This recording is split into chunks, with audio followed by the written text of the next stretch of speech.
Hello student, स्वागत है आप सभी का एसएसटी पे। तो स्टूडेंट्स, हम देख रहे हैं क्लास 12 के मोस्ट इम्पॉर्टेंट चैप्टर को, प्रकाश के चैप्टर को हम देख रहे हैं। और इस समय हम देख रहे हैं फिजिक्स सेकंड को। हमने फिजिक्स फर्स्ट को अभी तक नहीं देखा है, हम उसको भी साथ साथ हम देखते चलेंगे। लेकिन अभी फिलहाल तो हमने शुरुआत कर दी है फिजिक्स सेकंड की। तो फिजिक्स सेकंड में हमने इसके पहले काफ़ी चीज़ों को हमने देखा और समझा था, और हमने इसके लगभग 5 पार्ट में सारी चीज़ों को समझ लिया है।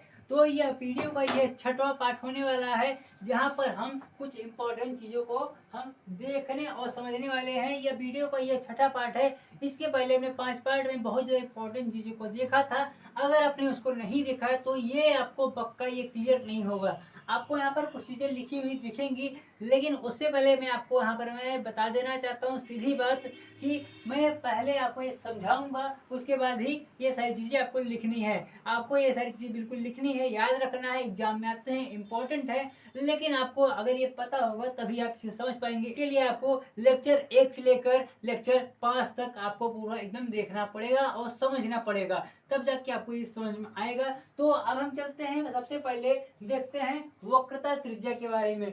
क्या होता है वक्रता त्रिज्या? आपने कल की वीडियो, या आप मान सकते हैं आपने लास्ट वाली वीडियो जो हमारी 25 नंबर की वीडियो थी, आपने उस पर देखा होगा। हमने वहाँ पर वक्रता त्रिज्या के बारे में और फोकस दूरी के बारे में हमने यहाँ पर डिस्कस किया था। क्या होता है वक्रता त्रिज्या? कि किसी गोले आप अगर पीसीएम के स्टूडेंट हैं तो आपको पता होगा कि त्रिज्या क्या होती है। त्रिज्या क्या होती है? किसी गोले का सेंटर से लेकर उस गोले के बीच की जो दूरी होती है उसको क्या कहते हैं। जैसे मान लेते हैं यहाँ पर ये आपको दिखाई दे रहा है, यह आपका सेंटर है। तो सेंटर से लेकर यहाँ इसके बीच की ये जो दूरी होती है, यह क्या कहलाता है? यह इसकी त्रिज्या कहलाता है। यह इसकी त्रिज्या कहलाता है, ठीक है। तो इसकी त्रिज्या, जब यह एक गोली दर्पण का है तो यह वक्रता त्रिज्या कहलाता है। यह क्या कहलाता है? यहाँ से यहाँ के बीच की ये जो दूरी होती है, इसको क्या कहते हैं? इसको वक्रता त्रिज्या कहते हैं। अच्छा, फोकस दूरी किसे कहते हैं? किसे कहते हैं फोकस दूरी? हम बताएं। पोल यानी जो आपका पी होता है, मैं इसे यहाँ पर आपको इसे बना के दिखाता हूँ। कोई गोली दर्पण है, इसके सेंटर से लेकर और इसके यहाँ पी तक, ठीक है। ये इसका सी है, ये इसका पी है, बीच में इसके एफ है। तो एफ से लेकर कहाँ, एफ से लेकर पी के जो बीच की दूरी होती है, मुख्य फोकस से लेकर पी के बीच की जो दूरी होती है उसे फोकस दूरी कहते हैं, ठीक है। उसे फोकस दूरी कहते हैं। तो अब हम समझ लेते हैं वक्रता त्रिज्या तथा फोकस दूरी में संबंध, जो आज का हमारा टॉपिक होने वाला है, जो कि मोस्ट इम्पोर्टेंट है। अब इसको हम समझ लेते हैं फटाफट से। यदि अवतल या उत्तल दर्पण का द्वारक, द्वारक क्या होता है? जो द्वारक क्या होता है मैं आपको बता देता हूँ। इसको हम आधा काट देंगे तो ये आपका गोली दर्पण हो गया। तो ये वाला पार्ट, जो इसका शुरू वाला, जो इसका एंड वाला जो ये पार्ट होता है, ये इसका द्वारक होता है। यम 1 और यम 2, या आप इसे यम डैश से आप इसे दर्शा सकते हैं। तो ये इसका द्वारक होता है, ठीक है, ये इसका द्वारक है। तो यदि अवतल दर्पण का द्वारक वक्रता त्रिज्या से छोटा होता है, वक्रता त्रिज्या से छोटा होता है, अगर वो छोटा होता है तो जो फोकस दूरी होती है वह वक्रता त्रिज्या की आधी होती है। वह वक्रता त्रिज्या की आधी होती है। तो अगर वह वक्रता त्रिज्या की आधी है तो क्या होता है? आप सबसे पहले यहाँ ध्यान दीजिए, मैं क्या कह रहा हूँ।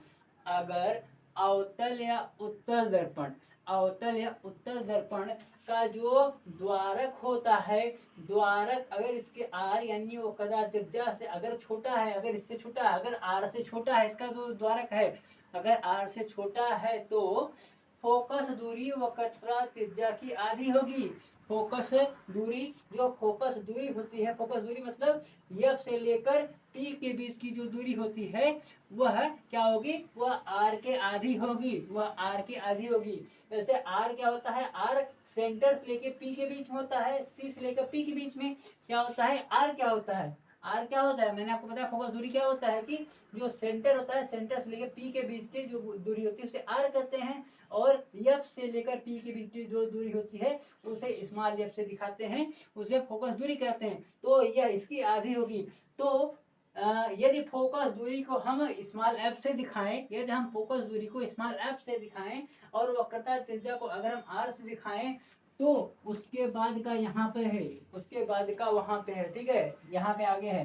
तो F इक्वल टू R अपान 2, तो हम क्या लिखेंगे, F का जो मान होगा, F इक्वल टू R अपान 2। आपको इतना ये क्रिस्टल क्लियर हो गया होगा। F इक्वल टू R अपान 2, ये आपका फार्मूला बन जाता है। ये बहुत ज़्यादा मोस्ट इंपॉर्टेंट, आप इसे याद रखिएगा। आपके एग्जाम में 1 या 2 नंबर में ये आ सकता है, साथ साथ ये न्यूमेरिकल में भी आता है। तो आपको आई होप आपको ये समझ में आया होगा। आपको मिलेंगे किसी और भी वीडियो में बहुत ही मस्त टॉपिक के साथ, और आपको कुछ इस तरीके से हम पढ़ाते रहेंगे, समझाते रहेंगे। तो स्टूडेंट्स, आपको मिलते हैं किसी और भी वीडियो में किसी धमाकेदार टॉपिक के साथ। तब तक के लिए जय हिंद, जय भारत।